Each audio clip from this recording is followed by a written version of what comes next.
So good to see you again, Bob. It's so nice having you here in New York and everything. I'm glad that connections you were making about your conference, we want to let people know about that conference, perhaps. And then it's so good to see you. Glad we can get this in before you go back to Syracuse. And in the audience, welcome very much to Conversations.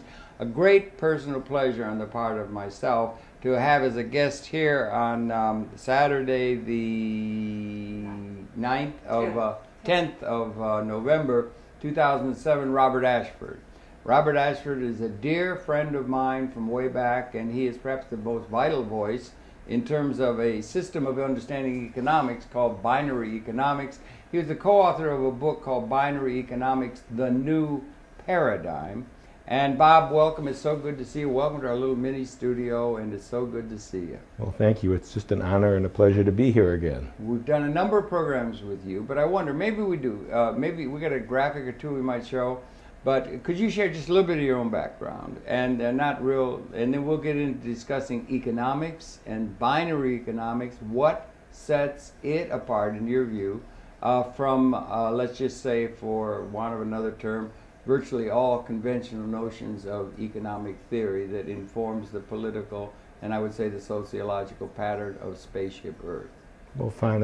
I'm a professor of law at Syracuse University. Mm-hmm. I went to Harvard Law School. I was an honors graduate there. Before that, I had a major in physics, undergraduate, and I've always been interested in the issue of economic justice and the questions of the ecology and the well-being of human beings and the whole planet. So I try to use my skills as a law professor to teach the future lawyers of the world to have a sense of economic justice and what law can do about it and what lawyers can do about it. What law can do about it. And that might relate, because you were a close associate in his office with Louis Calzone. Yes, I worked with Louis Calzone for many years. Yeah, in San Francisco. In San Francisco, yeah. When he had a law firm and then when he founded his investment banking firm. Mm-hmm. And I learned my binary economics from Louis Calzone, who's the originator of this concept. And he always believed that he was, in a sense, the lawyer for the people, and the corporate finance lawyer for the people. And I oftentimes teach my students that the highest role of the lawyer is to help people identify and secure their essential rights, responsibilities, and opportunities in society. So when I say it's important to train the lawyers, it's important to train the lawyers to train the people. People do not have a clear understanding of what their essential economic rights, responsibilities, and opportunities are in society. Most people are in a bit of a fog about that. It's not their fault. It's because you don't get that kind of learning from the traditional approaches to economics. And it's mystified, and it's beclouded, and our role is to make that understanding more apparent to people so they can act in their own self-interest and for the interest of all people. And maybe be able to understand the larger context within which all human affairs are evolving, because things have a way of changing. And they've changed considerably. You use the term new paradigm. It might be worthwhile, Mr. Kuhn and so forth, a paradigm.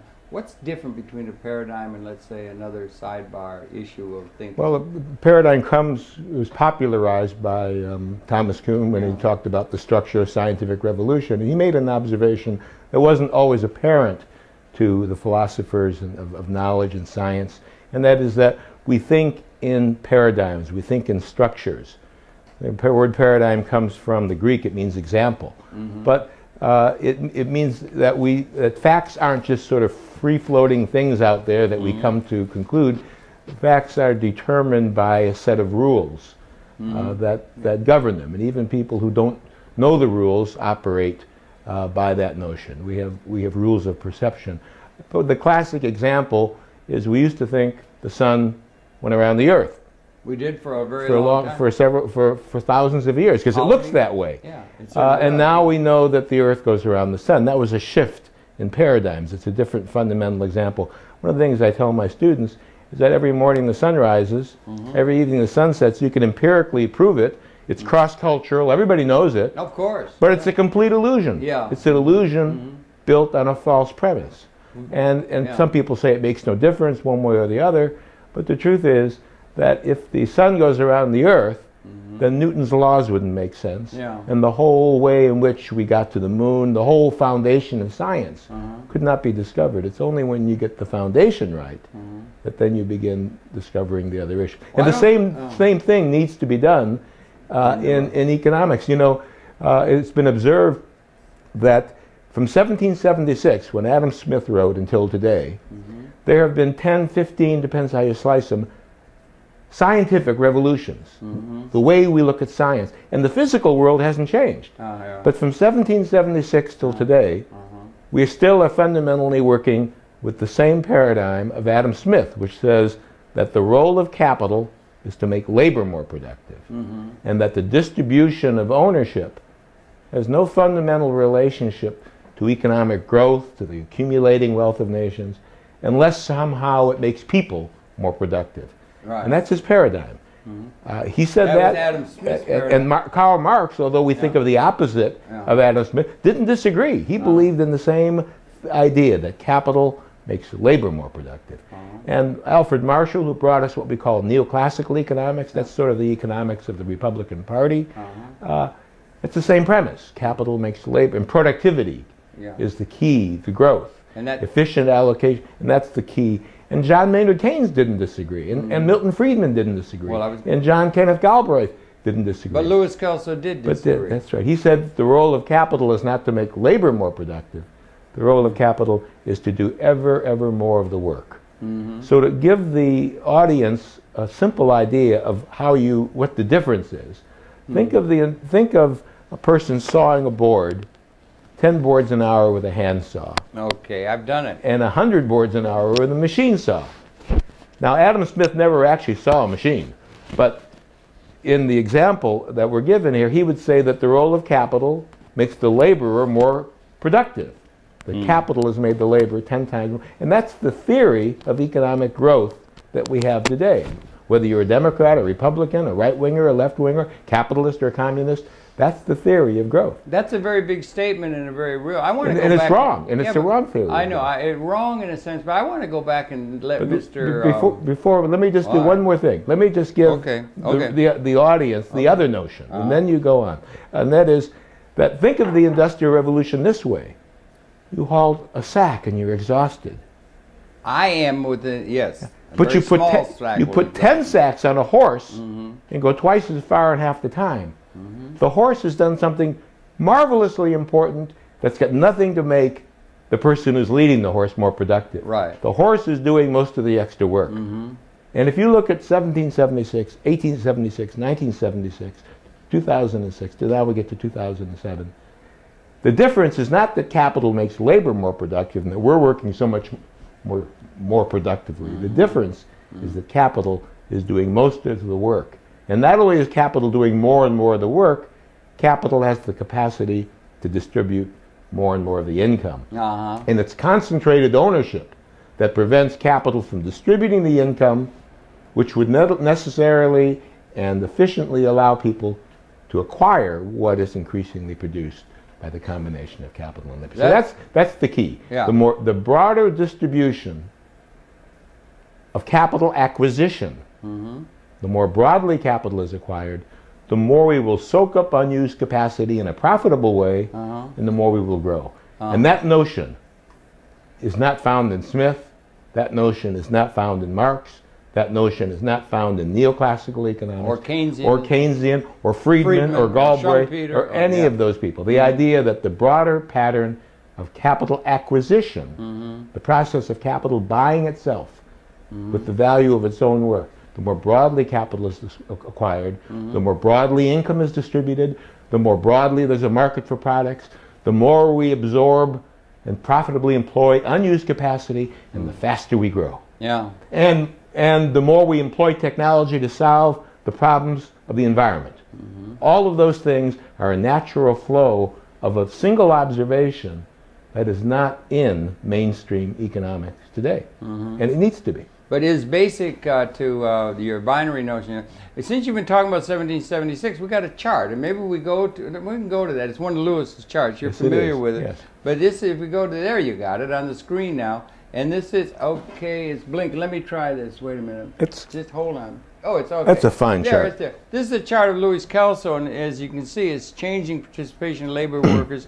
And off on the left of the screen, that would be 1776. That was a definitely defining year. That was the year of the capitalism, of the Wealth of Nations. The steam engine was invented then. Adam Smith wrote The Wealth of Nations. We made a revolution across the ocean from the feudal Europe. Democracy thing. That was 1776. And what this is on one side of the chart, it's worth thinking about because it sort of encapsulates some of what you're saying, is that through time, as we went, you can see 10% on this. This is Louis Kelso's assumption if there were competitive markets and so forth. About 10% of the actual production in the economy, say, of colonial America or pre-revolutionary America was something other than labor. Labor was incredibly important because we didn't have much technology. We had a hatchet to cut down a tree and so forth. And then if you go through time, he makes an assumption about those input ratios, and you got increasingly it is something other than human labor. And that would include not just the worker on the line, that's all intellectual and physical input to the productive process by human beings, let's say.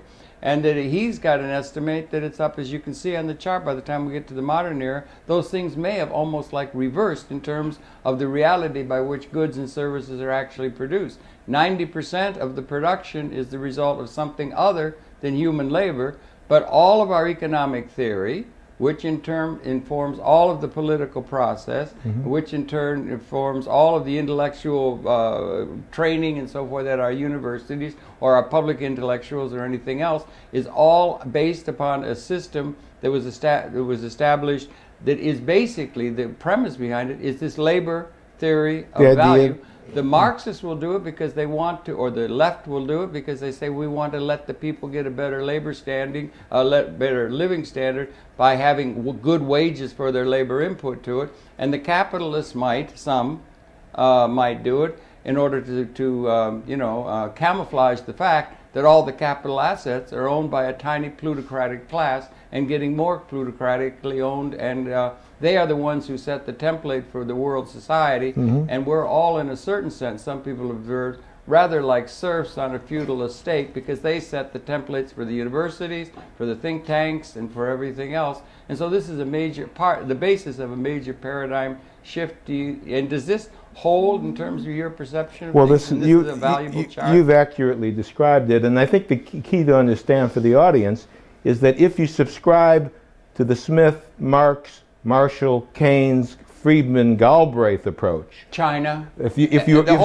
subscribe to the old paradigm, then you will say that the way to help poor and working people is to provide them jobs and welfare, and the way to aid in that is to help rich people acquire capital with the earnings of capital so they can provide jobs and welfare for everybody else. That's how all our policies are set up. If you're a binary economist, you'd say it's fine to provide jobs and welfare, but you have to add to that the right for the poor people as well as the rich people, the working people as well as the existing owners, also to acquire capital with the earnings of capital. You don't have to surrender a plea for jobs, better jobs, and more welfare, but you have to add to that the plea that everyone has the right to acquire capital with the earnings of capital. And just as I can distill the economic essence of binary economics as saying more broadly capital is acquired with the earnings of capital,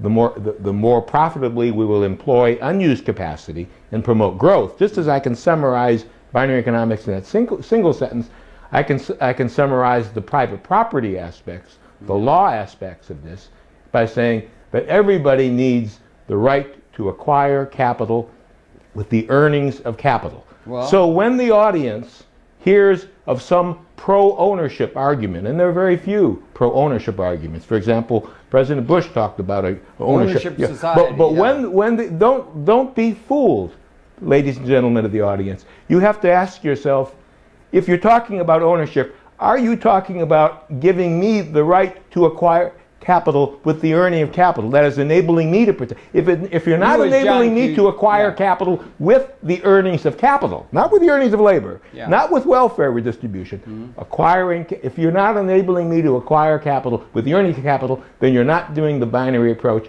and you're not using the approach that will create the real level playing field. And that's what needs to be learned. And the difficulty is that most people don't understand it. Someone comes to your office and says, I'm hungry, I haven't eaten in a day. Well, you buy them lunch. That's the welfare approach. You give them immediate, we need that because the system doesn't work to enable everybody. Somebody comes to your office and says, I'm out of a job, I can't find a job. You try to help them to find a job. Because people know to come in when they're hungry and say, I need food. People know when they need a job. They know that. But they don't know that they can come in your office and say, by the way, just the way the Rockefellers and the DuPonts acquire capital, and the Gateses, and the Buffetts acquire capital with the earnings of capital, so too do I need to acquire capital with the earnings of capital. And you're just John Q. Citizen. You're not a plutocrat. People do not know that process, if we universalize it, will create more growth, will create more profitable enterprise, will create a technology that will solve the ecology problems. People don't know that possibility exists, and that's what needs to be taught. Okay, that's really, I wonder if I could back up a little bit in the discussion and go back to Mr. Newton. I'd like to let Mr. Newton off the hook a little All right. bit. When he or Ptolemy or whoever set up systems that had the sun going around, you know, the Earth at the center of the universe. So I'd kind of like to let them off the hook in a certain sense, because the state of knowledge that was available, or the evolution of knowledge and the development of things and the alteration of the realities, was such that it was very difficult for, let's say, if we go back to primitive man, to be able to get an understanding of things that we come to understand, so that as things advance, new realities become available to our consciousness, to our knowledge. And so we should be a little bit easy on the people who have, like Mr. Newton or Mr. Ptolemy or whoever set up those things, without looking with too much disdain upon them, who are working within a knowledge base or a reality that was different than what the modern world is making available. It was an honest mistake. It was an honest mistake. Yes, that's right. And we want to and it might be, that's part of Nobody's criticizing. No, that's right. And also we might be able to apply that to people who are responsible for historically inherited institutions. As you're saying, if it is virtually all of our economic theory, that would include all of the political candidates for the current presidential election, all of the universities, all of the institutions. They were formulated within all the media, virtually the entire world. If they were formulated within a certain, for want of a better term, the ontologic reality of that has become fundamentally altered and so forth, then I think it's possible for us to not get all exercised about them as being something evil or something. People are used to being in conditions, but the conditions change. And if that's the case, then that's what we have to do. Okay? Yeah, that's all I'm saying. I want to, in a certain sense, it might open upon the idea of not being, of taking full advantage of what the present is offering without being all caught up within a dialectic that they are evil or that they're bad or there's something. And so much of the political dialogue or the discussion, because people get their identities by those old institutions that were there, and that's something that if that's upset, people get very upset when their identity. There's a lot of confusion. Let me just say one thing about, in order to clear up what we've been said right now. The word capital is used in at least three different ways, and it's important for the audience, in order to arm themselves, to equip themselves to understand their rights, need to understand that one use of the word capital is physical capital. Land, machines, tools, structures, inventions of various sorts. That's the way Smith and Marx and Keynes used the term capital. That's one word. Yeah. Another, and that, if you know about accounting, that's what's on the left-hand side of the balance sheet. Then there's another word. It's called financial capital. That's the stocks and the bonds that are issued as claims, ownership claims on the real capital. That's on the other side of the balance sheet. So when somebody talks to you about economics, ladies and gentlemen, and they say capital, you say, well, wait a minute. Do you mean real capital or do you mean financial capital? Never let anybody talk to you about economic theory or finance or property rights or economic justice or economic policy or ecology or any issue of this sort without saying, wait a minute, do you mean physical capital, which is on the left-hand side of the balance sheet, or do you mean financial capital, which is on the right-hand side of the balance sheet in almost every company except a bank, in which there's some reversals of that. But it's a fundamental principle, so never let that be done. The final thing is Go ahead. Well, and the other thing I want you to go back and underscore that, because that's probably confusing a lot of people. No, you don't have to stop. But underscore that again. That's a distinction that probably is not very well understood and is important and should be. The horse, which or the truck, or the truck, or the locomotive. Yes, all these different. That's real capital. Those things are doing work. Financial capital is a claim on real capital. Financial capital in itself does not do work. Physical capital does work, and it's one distinction. And one's on the left-hand side of the balance sheet, which is a real asset. And financial capital is simply a claim. Do these apply to an information environment that we're rapidly coming into? A patent is legislated capital, and that's certainly. By the way, there's nothing new about the information environment except a matter of degree. The first humanoid that took up a stone or a scrape and began doing something with a tool was a knowledge worker. There's nothing new about knowledge working. Do not be mystified about that, ladies and gentlemen. There's nothing new. It's simply a matter of degree. But what knowledge does do, once you invent something, is it allows you to create real physical instruments that embody that knowledge. The automobile is an embodiment of knowledge, but the automobile does its own work. The truck does its own work. Now, just to give you a sense also of the importance of this observation that capital does its own work, there are 6 things that capital can do that are totally obscured when we think of capital making labor more productive. The first thing capital does is it replaces labor. It is doing that. And that means it creates. Lord Keynes warned It replaces labor, and therefore it creates leisure for the people who own the output of the capital, but not for the others.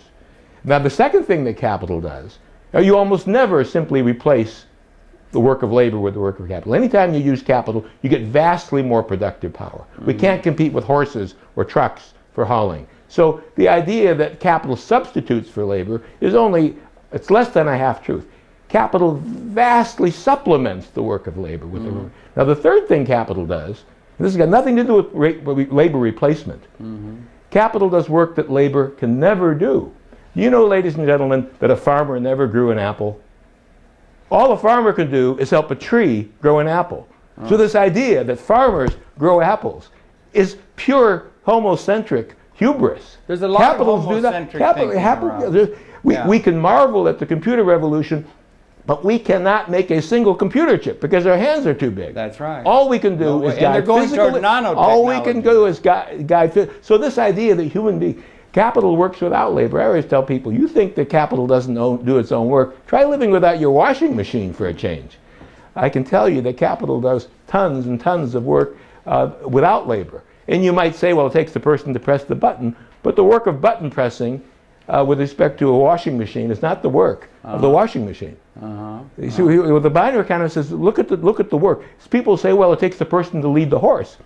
But if you put 10 sacks on 10 people's back and I led them, would I say, well, I'm doing the leading, so I'm doing the work? How can you deny the work of the 10 people hauling it? How can you deny the work of the horse? How can you deny the work of the truck? It's irrational. But people So those are 4 ways in which capital. And the other thing capital can do, 2 more. All right. Capital can acquire itself on the promise of its future income. That's the notion you've heard.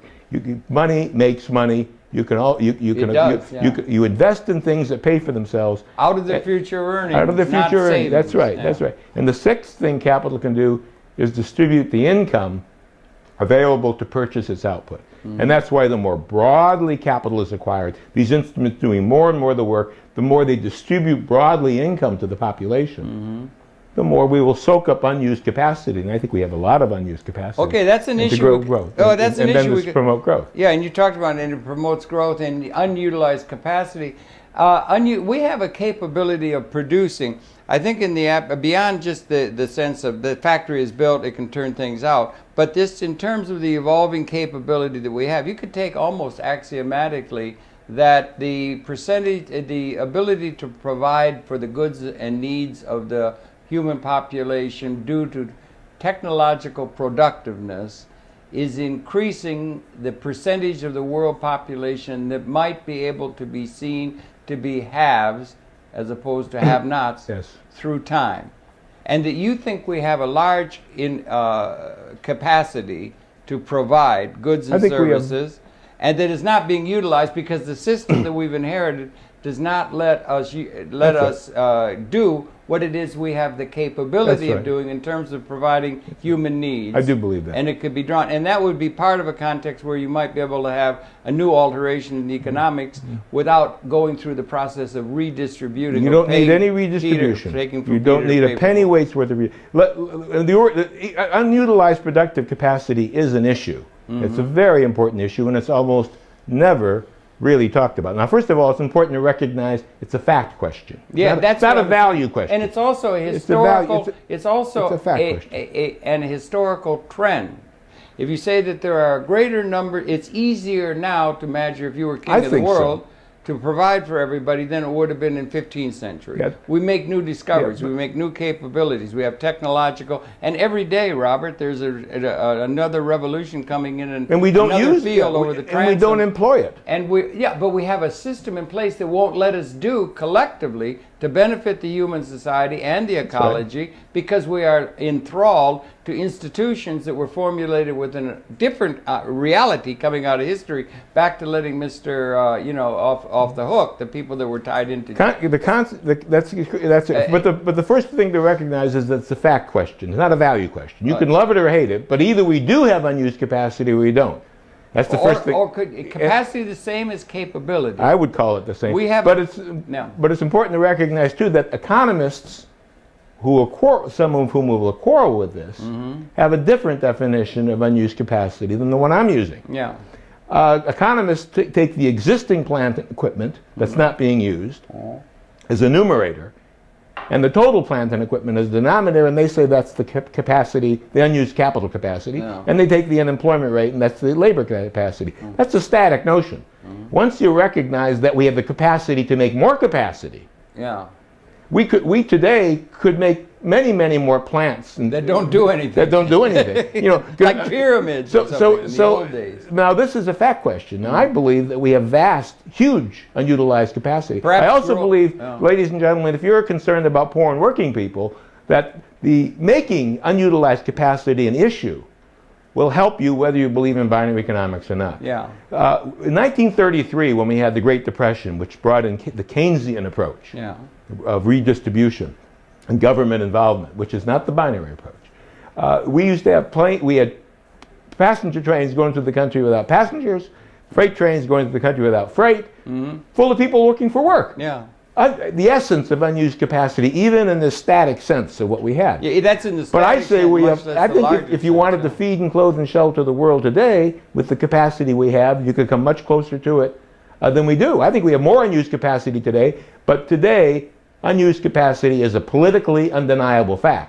The right wing doesn't want you to know about unutilized productive capacity. They want you to think that markets are nearly perfectly efficient except for government meddling, and that the only way you can help Peter is to take from Paul. They love to be in this argument of how much redistribution. And the poor and the right frames the political discussion. And the left wing plays right into their hands by saying, "That's right. It's good to take from Peter to pay Paul." Why does the progressive community not see the logic of how there should be ownership? Are they tied into this idea through labor input and labor union organizing, find jobs, and all of your political organizations will say what we're going to do is create jobs for people to do things to get income through their labor participation? I think they're committed to that. I think it's a very complicated answer as to why the first person to propose that the Earth goes around the sun was a Greek-Egyptian named, or an Egyptian-Greek named Aristarchus in the 3rd century A.D. You're partial to the Greeks. You have a little Greek heritage yourself. Well, we were still burning people at the stake in 1600 for that. You mean we up in North Europe? Yes. Yeah. So I mean, one level, the problem with the dominant paradigm is that simultaneously makes you think that there's no other way to think about something. Oh yeah, Tina. And yet, remember Mrs. Thatcher saying there is no alternative. That's right. The Tina principle to bring in Reaganomics and so forth. Yeah. So the dominant paradigm makes you think that there's no other way of looking at something. And the other thing is you think you're still perfectly free to think for yourself. So that's a part of it. There is also the illusion that capital makes labor more productive. It is an illusion. There is also the sense of needing to aggrandize and make holy work, because if you can't acquire capital with the earnings of capital because you're excluded, then you need to amplify the arguments for more pay, for less work. There are many complicated reasons. Let's talk a little bit about that work ethic, and let's say, because I know Lewis used to talk about there were provisions made in thinking and so forth because they wanted to avoid parasitism. Some people are going to work hard, other people are going to loaf around and everything, and you had to avoid that. And that's in the Buddhist ethic. It's in virtually all the ethics. There's something to avoid parasitism, as it were. But now, as Lord Keynes argued in that letter to his grandchildren in 1930, which is about now, we're going to be confronted, he said, with a thing that you can't hardly see. We're going to be confronted with technologically induced massive unemployment. Yes. That the technological systems are going to be productive beyond outsourcing. They're going to be able to displace the labor process. They're going to be able to overwhelmingly productive. So we're going to have some other way to distribute income other than through labor criteria. And we got all these institutions that have been formulated out of a particular condition that has been changed fundamentally.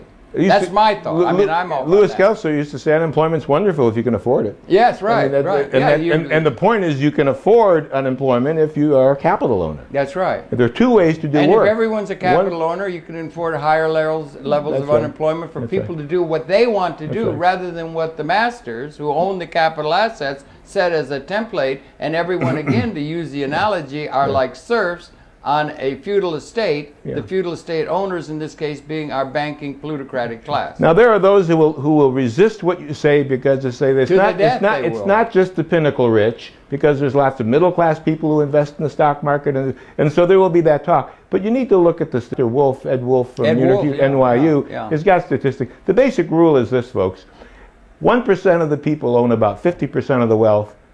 10% own 90%, and that leaves 90% scrambling for the rest. And most people have a negative net worth. So yes, numerically speaking, there are lots of small and middle class capital owners, but they don't own much. New York Stock Exchange boasts that it has about 55 million stockholders, but the average stockholder is 46-year-old male, has about a $15,000 a nest egg, which doesn't get you far. You cannot. It's not what they call a viable capital estate. Right. So it's a little bit like that river that's 15 miles wide, but mostly an inch deep. Quarter-inch deep, yeah. And so you have to look at that, and you have to recognize that wealth is concentrated, and almost all capital is acquired with the earnings of capital. Now, if it was true, say that again. Say that again. That almost all capital is acquired with the earnings of capital. Okay, and we need to universalize that process where everybody can acquire capital. The other thing to recognize about unused capacity that's important here, there are two different aspects.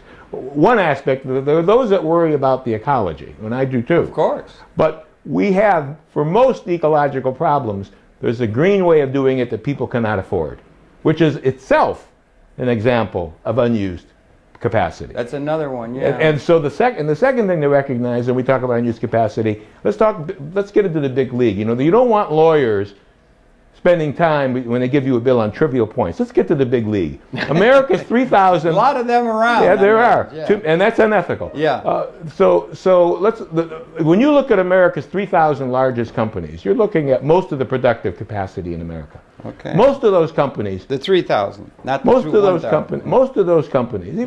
Most of those companies. It's a pyramid. It goes. Yeah. But if you take 3,000, you've got about 95% of the productive capacity in the country. Now, most of those companies could make more of what they're making at lower unit costs. Only if people had money to buy. That's right. And say that on a world so they all scale. have. Think of that on a world scale. You've got people that don't have enough money to buy a piece of penicillin. Think about what the market for America's products would do if the average wage in the world went from $3 a day to $5 a day. It would be huge.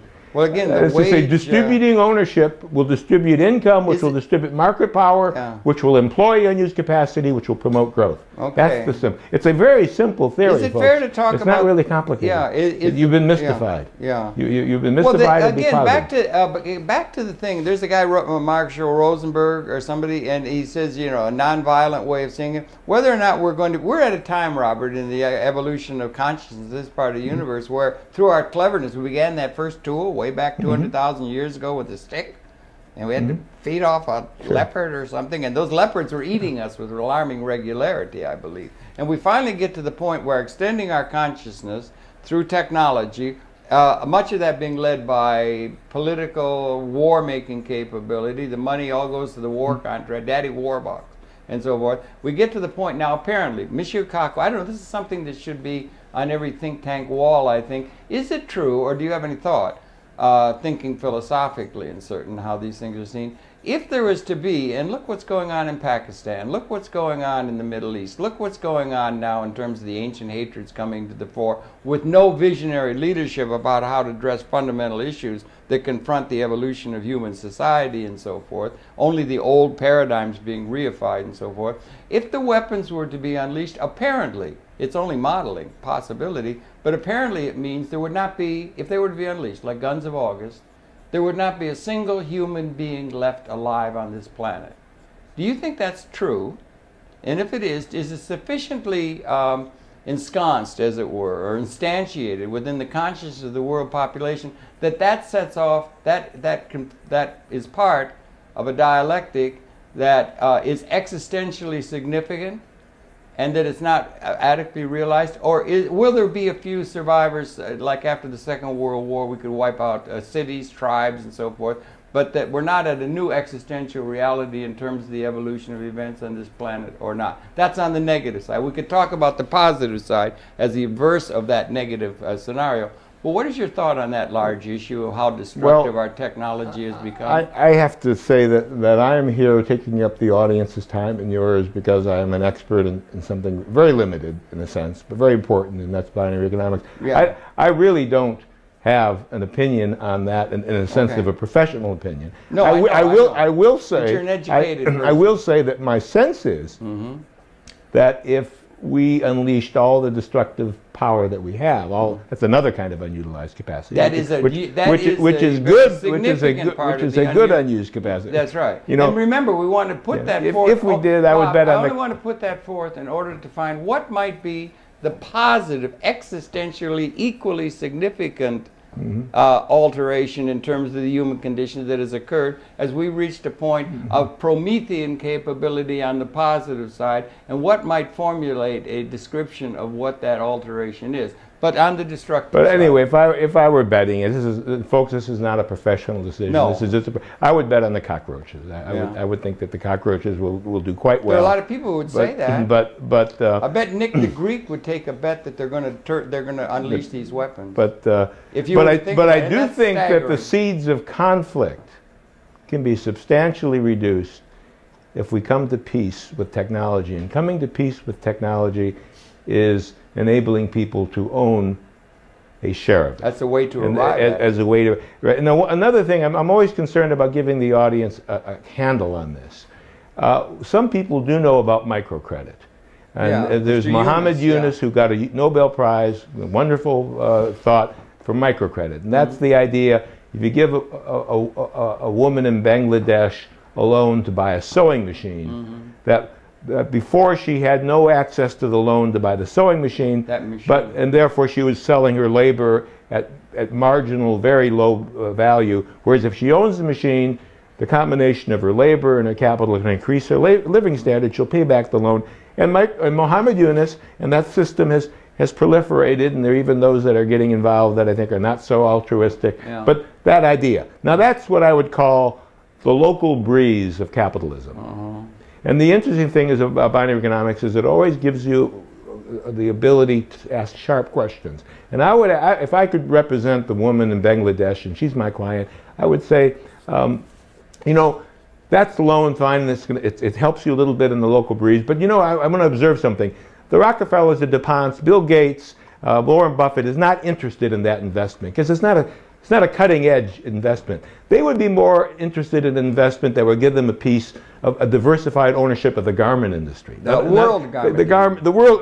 That's something that would interest them. And you know what? If they're interested in that, you ought to be interested. And there's a way that it can be done. And further than that, not only the garment industry, every rich person in America, has a diversified portfolio of America's 3,000 largest companies. Right. If that's what the rich people are interested in, then you poor and working people, when you think about jobs and welfare, think about how I might acquire a diversified portfolio in America's companies. Well, the truth is, the people who hold those gates, those gatekeepers, are not taught the economics that I'm able to teach at Syracuse University. They're not taught the economics that a few of us understand from the binary point of view. Since they're not taught that, they don't see the profit motive. They don't see the profit motive. They don't see the distributive consequences. They don't see the benefit of this. So, in a sense, it's a two-step process. We have to teach the common man and woman, Mary and John Q. Public, who may know a great deal about X, Y, or Z, but not this. And we also have to teach their experts. And that's the issue, to increase the understanding. If capital will buy itself for the rich, then in an economy that it's not at full capacity. If it's wired correctly. If it's wired correctly with the invisible structure that is needed, if capital can buy itself for the rich in an economy that is not producing at full capacity, it can buy itself even more profitably if everybody is included in the process. And you can do that without a penny weight's worth of redistribution. Yeah. If you're not at full capacity, you can make Paul richer without taking from Peter, which destroys the whole left-right argument as being totally irrelevant to the economic potential that we have. That's right. One thing I want to go back to the thing, and we go back to Aristotle saying it'll have to be slaves to support the few who live well until and unless the loom learns to weave. The loom may be learning to weave now. We could have a world. The loom does weave. We're able to have a world now, and back to the positive side of that metaphor. My suggestion is, and it seems to go unheard and everything, is that there's been a qualitative change in, want of the better term, the ontology, the reality. It's all invisible, it's not seen and so forth. But Buckminster Fuller made a trend. I want to just make a quick mention. We'll get back to the binary and everything. But he made a thing that trend is that there were a higher percentage of the population of the world could seem to be haves through time because of our technological productiveness. And he said that we had approached the point where there were, and you could say, haves, have-nots. Maybe you could bring up a little chart. We got it full. Just bring it up quick, Bob. Okay, this is his chart. And he said by the time we got to the First World War, there were maybe 10% of the world population would realistically be able to be seen to be haves. You have to have a definition of terms of what it means to be a have. Is that power needed again? Well, I don't know. Okay, take it off there. Anyway, and he said by the Second World War we got to 20, and he said that we were on a trend, along the destructive line, where the higher percentages of the world population could be seen to be have. Not the reality. It's not the reality. It's the capacity, unutilized capacity, the capability we have, nanotechnology, all these things that are developing now and so forth, to where he said that in his reckoning from 1952, we were approaching a major crucial point in the evolution of consciousness where there would be, in reality terms, not reality in the sense of capability, more haves and have-nots on planet Earth for the first time in the evolution of universal consciousness, that we were, in a sense, transcending, in terms of our capability, material scarcity as an ontologic reality, and that had been the context in which all human history had unfolded and all our institutions were in place. That's another major qualitative transformation that may be characteristic of the time in which we find ourselves and make possible things that were not possible back in previous era. That's what I'm saying, part of a paradigm shift. Just wanted to get that in. Well, good. If you want to put on the board, you might want to put on that other chart. If we can get the machine to cooperate, the one. Yeah, I'll try. Yeah, we're having a little trouble with the technology. You want the 6 chart? Just to say it. Just to show if we can. Let's see if we can get this. See, I don't know how to make this. Here we go. Now you might.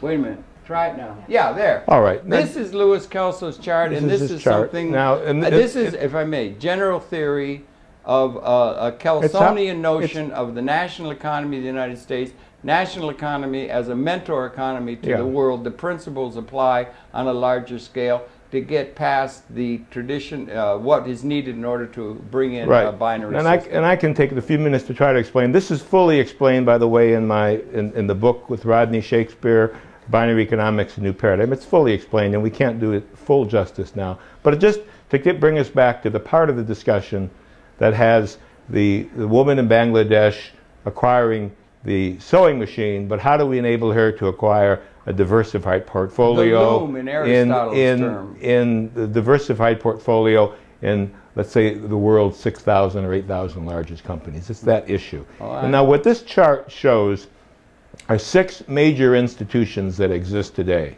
The one on the top left shows a single corporation, or you could think about it as America's 3,000 largest companies all in that box, or you could think about it as the world's 6,000 or 7,000 largest residential companies. real estate. We could anything of that sort. So that is one thing. That's the box in the top left. The box immediately to its right is a lender. It shows a lender, and that's the second box. It's a lending institution. The one that's on the bottom left is a trust.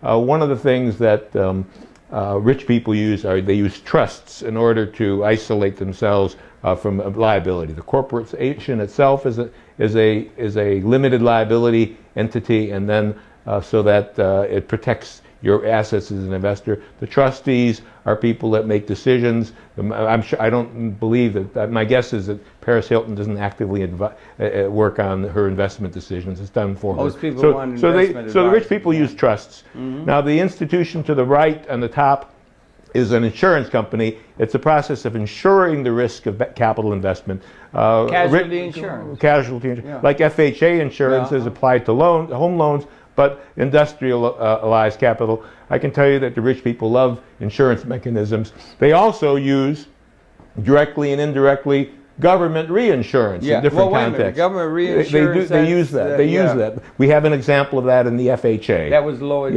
But there are other things that governments do to ensure the risk of loss. Reinsuring the capital insurance that's right. industry that could be expanded to guard against loss of investment. That's right. And rich people use that. Cannot be allowed in a crapshoot kind of venture kind of mentality if this is going to be responsible for the distribution of income large to the society. It has to be more stable. Reinsurance is a proven concept. Insurance companies sell a part of their risk to other companies. Some of it's done through the government. The government reinsures in other ways too, by policies that protect. I can tell you that protectionist policies are an example. So we have that. Finally, we have the central bank. The central bank is involved in protecting the process by which capital acquires itself with the earnings of capital. It stabilizes the money supply. It has other functions too, but the central bank is largely what facilitates the federal, acquisition. Now the question is, that's the Federal Reserve in the United States and central banks around the world. Now the question is, do we limit credit to the woman who owns no capital to enable her to buy a sewing machine? Or can we let her benefit by these very same 6 institutions that help the Rockefellers and the DuPonts? And why should we do so? And particularly if the technology is increasingly responsible for production, as Lord Keynes argued about, and then we get down to things where everybody is arguing over, like Mr. Nixon said, we're all Keynesian now, 1972. You know what we are now, something for along the lines of Friedman and Schumpeter or something, and they don't have an alternative. You're trying to bring an alternative. And we have more, you might say that we're not so all Keynes, and the economics departments have turned away from Keynes, but I can tell you, when you spend... They turned to whom? Friedman? Chicago boys? Naomi Klein? More neoclassical economics than Keynesian. But the truth is, when you spend huge amounts of money on the military, that's Keynesian economics. We have more Keynesian economics today than we had in 1933 or 35 or the heyday of the Democrats. We have plenty of Keynes. But my only point is that there's another policy. And that policy is to universalize the right to acquire capital with the earnings of capital. And what it will do will distribute income broadly through the productive process, support the profitable employment of unused capacity, promote growth, and give people a way to earn without working to supplement their labor wages and to supplement any welfare benefits that they get. And that should be on the table. That should be discussed. I couldn't agree more. No additional generation of student should graduate without that understanding. We don't need this chart now. We can don't take it. We can go back to the off that chart. That's something to be got, and it's in the book. It's in your literature and so forth. We got it on our site. They can go to. It's a little complicated. A lot of people would like to understand that. But what we need is an alternative. I just want to get a plug-in for one book where, what if we're not Keynesians now?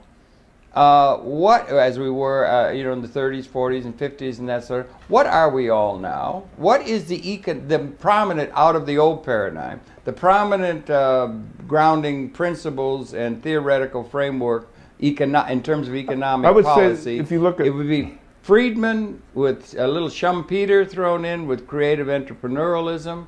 What is it? Whatever it is, it's not adequate to what the future requires, it would seem to me. And the binary notion that you bring up does question all of that. And it's not, if I'm not mistaken, you're teaching up in Syracuse, but this idea is never mentioned in most of the political dialogue. It's all a matter of reifying the old institutions by and large, even the dissenters, which makes your efforts up at Syracuse and a few other people around the world extremely important, rather like Galileo in his early years when he was scoffed at by the people who were not wanting to see this new paradigm that's emerging. Even the dissenters, there's an umbrella group called the Institute for Pluralist Economics, and I went to a conference and then I presented some binary stuff and tried to get a paper published. They publish X, Y, or Z also, but they at this point they don't have any reference to binary economics. I asked them whether anything in the papers they decided to publish would alert people to the notion that it's important to enable people to acquire capital with the earnings of capital. No response. And these are the dissenters. These are the people that supposedly take exception. But to answer to your question, neoclassical economics is the dominant approach, and that assumes technology constant, that assumes skills constant, that's with taste constant, distribution irrelevant, ownership irrelevant, all of those things. And I can tell you, you can't be a fiduciary. You can't run a company profitably from the management point of view. You can't determine government policy when you hold technology constant, skills constant, tastes constant. In a world that's the ecology irrelevant, the distribution irrelevant. You can't do that. In a world that is qualitatively and exponentially being transformed before our very eyes. Naomi Klein has written a book that gets a lot of play. We're on public access. We have a lot of what would loosely be called progressive-minded people. And she's written a book that is a scathing and very well written, highly recommended attack on the Chicago school. Yes. Does she have a solution? No. She has a solution at this point. What I'm getting at beyond, it's a good book. She's a real scholar. She's worth reading, and everyone should read and get in touch with her, I would suggest. But what she said is she takes some flack, as she calls it on a couple of interviews, from the progressive community because she believes in a mixed economy, not a socialist economy where we do away with private property and that Marxist leftist critique that they do. Yes. Why has the left been so blinkered by the labor theory of value, wanting to get some better wages for people or something, from being able to see, because you have a great deal of intellectual talent in those quarters, and they seem to be blinkered behind this idea of the labor theory of value without being able to get involved with the thing, the vision of a binary world of distributing income increasingly to greater numbers of people in terms of the way it's actually being produced by linking them to the reality. Why do you think the progressive, apart from the conservative community, why do you think the progressive community is so blinkered to being able to think about something new as a way to challenge effectively the system that's in place that is out of date and must be qualitatively transformed if we avoid the negative side of our capability, the destruction of our species, to allow for a system that is in keeping with what the future requires to realize human liberation, ecological well-meaning, and justice in the universe? Why are they so blinkered? Okay, I don't think there's a single answer to that question. I will say that having debated with people on the left, that the left, many people on the left believe that it is a moral virtue to distribute the surplus that is created by capital and labor together, without regard to which is making the bigger contribution. It is a virtue to distribute the surplus of capital and labor through wages and welfare and it is counterproductive to distribute the surplus of capital and labor through the private ownership. Private ownership is an evil institution in their view. Is that their thing? They got to think it's evil. I think that is in some people's minds. They call privatization the great bugaboo. And again, I'm always trying to talk to the men and women of the audience, the boys and girls, to give them a fresh look. You probably have never heard of the term, the right to acquire capital with the earnings of capital. That's probably a term you've never heard. And again, with the earnings of capital is that joinder that has to be there. If you talk about ownership, say, what you mean with the earnings of capital?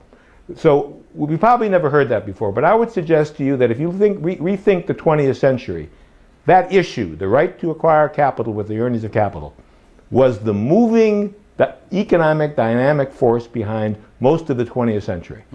The Bolshevik Revolution occurred in 1917, but there were several preceding revolutions. Oh, yeah. And from those preceding revolutions to the Bolshevik Revolution to the collapse of the Soviet Union, what we call the West was defending the right to acquire capital with the earnings of capital for the few. That's the logic of business finance. That's the logic of corporate finance. And the socialist country, the communist countries, not social, the communist countries were seeking to establish a legal system that outlawed the right to acquire capital with the earnings of capital. So ask yourself whether your education has been fair to you, however old you are right now, having never heard of a right called the right to acquire capital with the earnings of capital. For the people. When that issue moved and shaped the political dynamics of the 20th century. Okay, the 20th century, what we're looking for is a pattern that will be able to effectively shape the pattern of the 21st century. That's right. We need a system that is understood. It's the intellectuals, in a sense, are falling down in the job. I would say, particularly the progressive intellectuals, are not providing an effective alternative. They should have something that can, in their own interest of the plutocratic class, and hoist them, in a sense, on their own petard, call them at their own game, and give them a challenge that will force them to think about something new that they will be able to go along with in the end on their own terms. Like we can include Mr. Newton in our thinking and so forth. They did things that were there. They have a responsible participation in this too. So we might be able to have a pattern where everybody wins in a certain sense, non-zero sum. That's what we're trying to create in a non-violent transformation. Absolutely. Without the spin of the PR industry. And one of the problems is we run out of time always. We run out of time with this section. Your pleasure to have had the perceptions. Robert Ashford, major voice for an economic way of thinking that is something that should be on the think tank of and the agenda of every think tank and university in this country, destined to become so, I think, and it'll be good when there gets to be public support behind this idea as an alternative to traditional ideas that are being trotted out all the time and are not adequate what the future requires. Bob, thanks for being in a visionary position in that regard, and thank you for viewing. We'll be coming back again tomorrow. Thank you very much for Margaret Borges and Paula Gloria, helping us put this together. We'll be coming back again tomorrow. Bob, get very safely back home and keep up the work. Look forward to the conferences coming up in January in December on some of these issues of the American Bar Association. The Association of American Law Schools. That's right. Binary economics will have a small but important presence at that conference. Margaret Mead said of small things, that's where the real changes come. Okay, thank you for viewing. Thank you, folks. You could go to black, I think, you know.